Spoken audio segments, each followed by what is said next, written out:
What is up everyone, Movie back again with another video, and today is going to be another Blu-ray and 4K update. Got about 9 or 10 titles to show off here, not the biggest, but hey ho.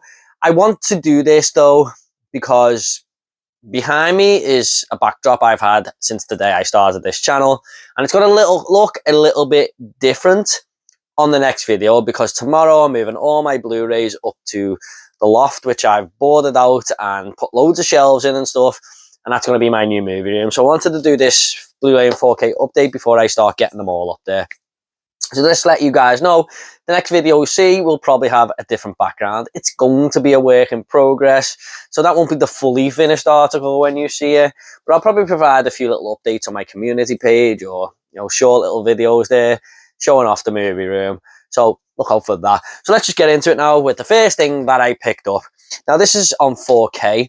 But I think we only had a Region A Blu-ray release before this, and they recently released this on 4K, but I do own a Region 3 player now and everything. So I decided to pick it up. It's a movie I've always wanted in this collection, and that is South Park, Bigger, Longer and Uncut on 4K. Now, this is a movie, I was really into South Park when I was in junior school, when I shouldn't have really been watching it anyway. Going into high school, I was still watching it. So at a time of my life, I was just really loving South Park. And when this movie came out, me and my friends just used to watch it all the time. We used to quote it constantly. We absolutely loved it. And it's probably my favourite musical of all time, alongside The Wizard of Oz there. But, oh man, I remember, me and my dad went to video shop and I was like, can I please rent South Park the movie? And he was like, oh, if you want. He didn't really watch it. And we got home, I put it on and he sat in the living room, just chilling with me, and he laughed his ass off.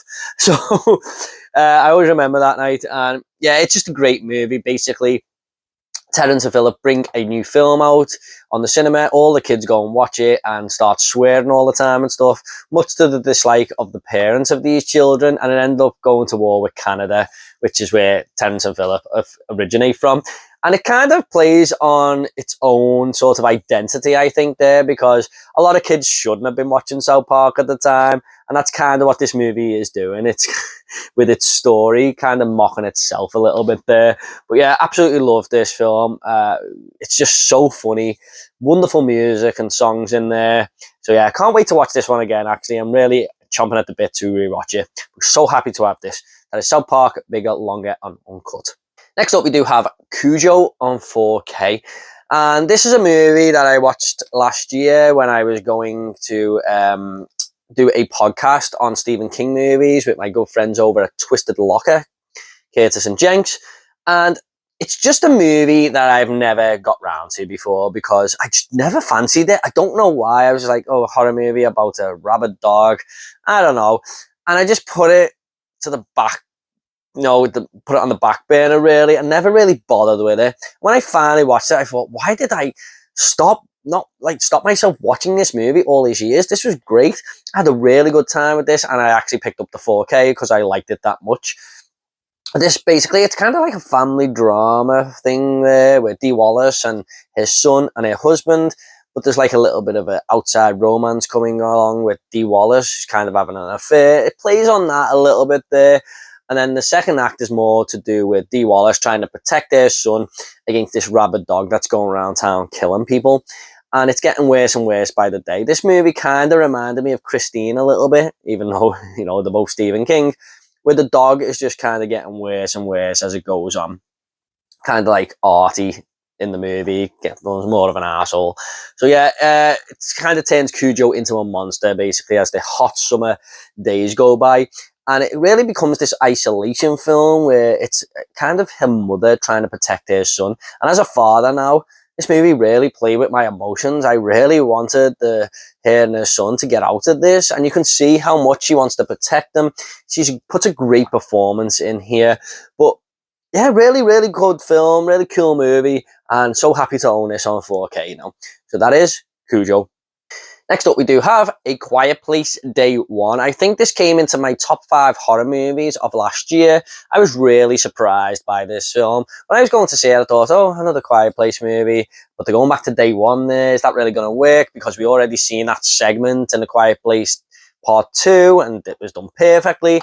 But no, this really did work, and it doesn't just go for all the blockbuster type creature attack, type set pieces.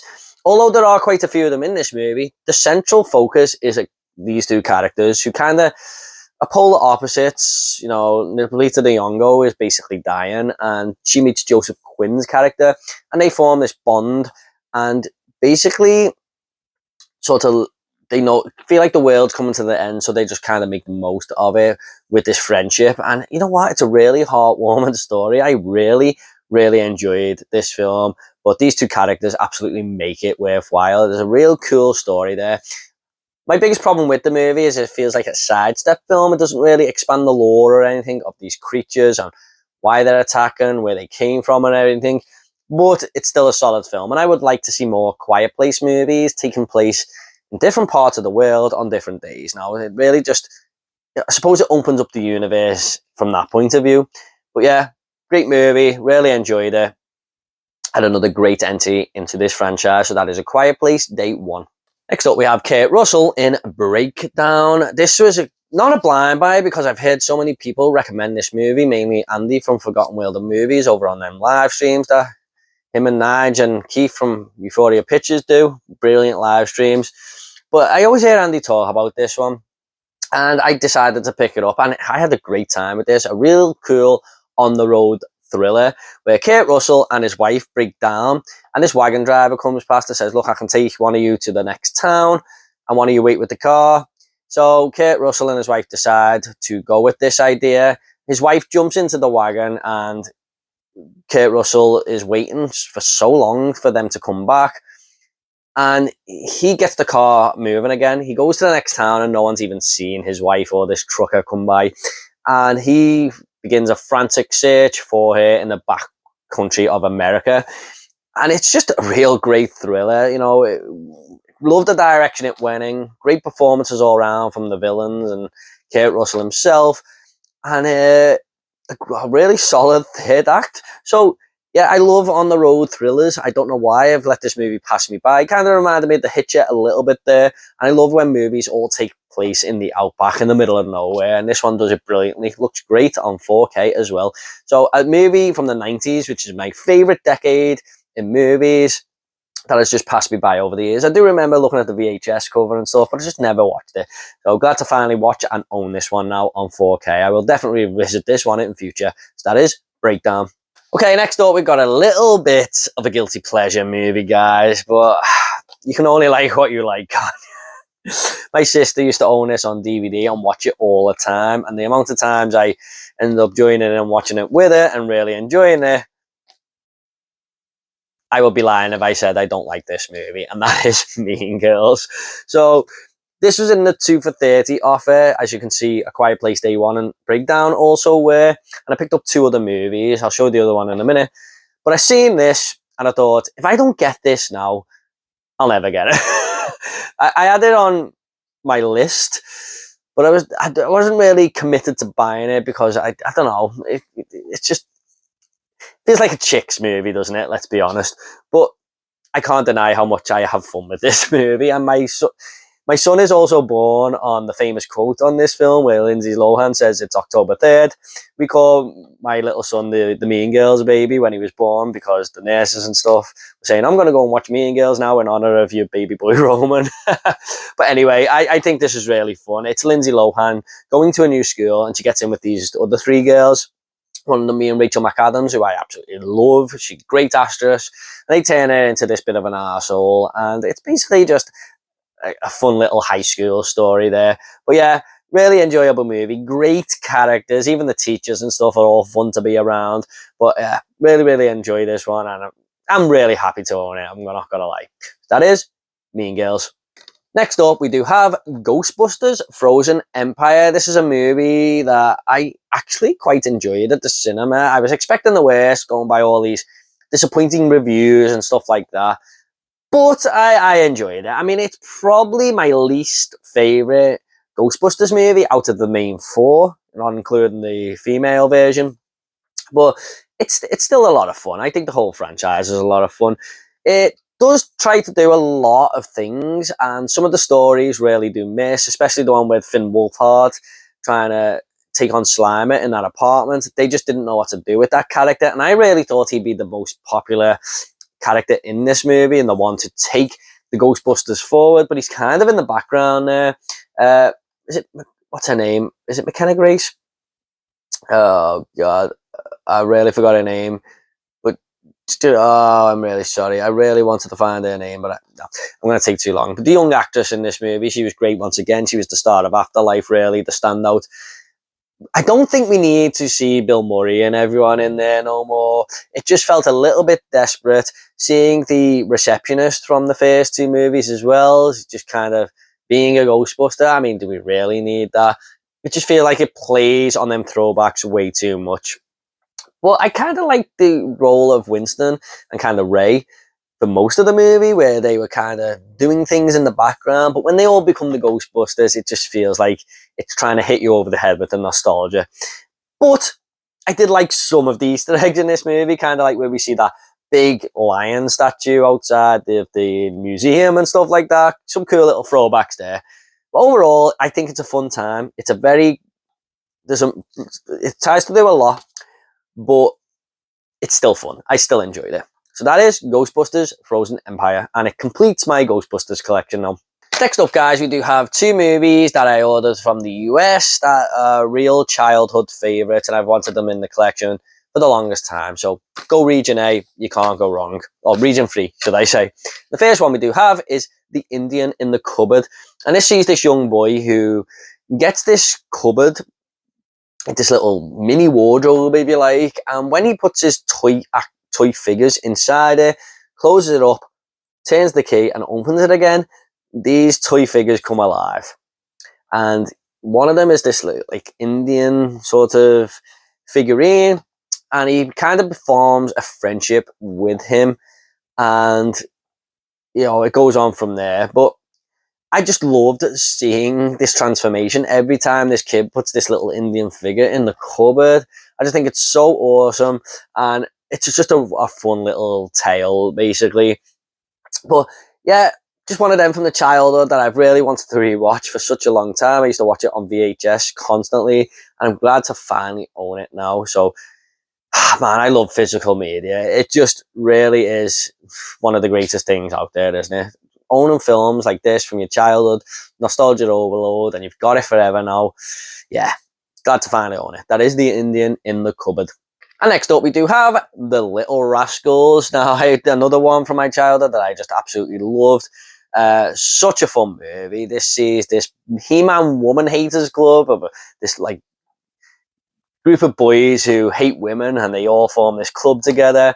But as they're getting older and stuff like that, one of them wants to kind of form a friendship with this other girl and stuff, and it's about them coming together and not hating the other gender, basically. But yeah, fun little adventure movie, so many funny little quotes and stuff. I can't really wait to show these movies to my kids. I mean, I hope they're going to be interested in these little 90s family films, but you never know. Maybe they'll just go straight to Pixar and stuff. One of them has already started watching Finding Nemo and Finding Dory, so he's getting into his movies. So yeah, I like to show them this at some point, and The Indian in the Cupboard, but I'm not going to lie, I'll probably enjoy watching it myself. So yeah, great movie, that is The Little Rascals. And the next couple are from CEX, just seeing them on the shelves and thought, yeah, I'm definitely going to have these, going for really cheap prices as well. And this is one that was a first time watch for me, and that is My Bloody Valentine 3D, although I did watch it in 2D. Yeah, this is just a remake of the original My Bloody Valentine. I've got to say, I do like the original My Bloody Valentine better, but this is still a fun little remake. Some really, really gory scenes in here. I really love when it goes for the 3D gimmicks. Kind of reminded me of Friday the 13th Part 3, where eye-popping scenes come out and stuff, and things are just going into the camera, and you can see that's really where they went for the 3D effect. You know what, I'd really like to watch this in 3D at some point, but I just don't own a 3D telly. I don't really plan to. But yeah, really fun movie. I wasn't a big fan of the reveal at the end. It was kind of a bit of a letdown, but overall, a fun little slasher and a cool little remake. So that is My Bloody Valentine 3D.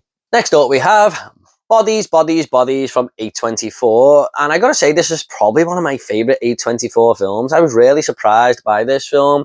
It's about a bunch of rich kids who are in their 20s, and they're all staying at this mansion, smoking pot, drinking alcohol, and they decide to play this game called Bodies, Bodies, Bodies. And things start to go down a little bit of a depraved, sinister route, where each one of them keep turning up as, corpses basically, and it's down to them to try and figure out who the killer is and stuff. But it kind of goes down the route where they're just arguing all the time about trust and bringing up each other's past and how much they've always hated each other and stuff, and they've been putting this front on all this time. And it's kind of like what the younger generation. So I like the way they kind of are now, or painted as. And a lot of people may see this as really annoying characters, and I think the movie is trying to go for these characters to be annoying but also likable as well. That's how I thought. That's how I found it. I was like, oh man, these characters just think they've got the world figured out, but they're still fun to be around. Got Rachel Sennett in there, and the young girl of Borat 2, I thought, put a great performance in here. She's such a wonderful actress. But I really, really enjoyed this movie, guys. And I've got to say, the ending is fantastic. I loved the ending of this movie. So yeah, definitely check it out if you haven't. One of A24's best. That is Bodies, Bodies, Bodies. Okay, guys, hope you all enjoyed this Blu-ray and 4K update. If you want more Blu-ray and 4K updates, I'll leave them in the link down below. What you think of these titles, please do let me know. And thanks so much. You all take care, and I'll see you all on the next video when I've got a little bit of a different backdrop there. Exciting times ahead. And I'll try to do more videos on this channel. Sorry, I've been really absent lately. It's just, honestly, I've got my horror channel, and the other hand is my kids just do not fucking sleep. They are constantly waking me and my wife up all the time. And it's really like a real hard moment in my life right now, just trying to get a decent night's sleep. And we just can't. We just can't. And it really is tiring. So I've just got to do these videos when I feel up to it and I get a chance. But I will, hopefully that will improve soon, because it's killing us. But yeah, not one to waffle on or anything. Please do let me know what you thought of these titles. Thanks so much, guys. You take care, and I'll see you all in the next video.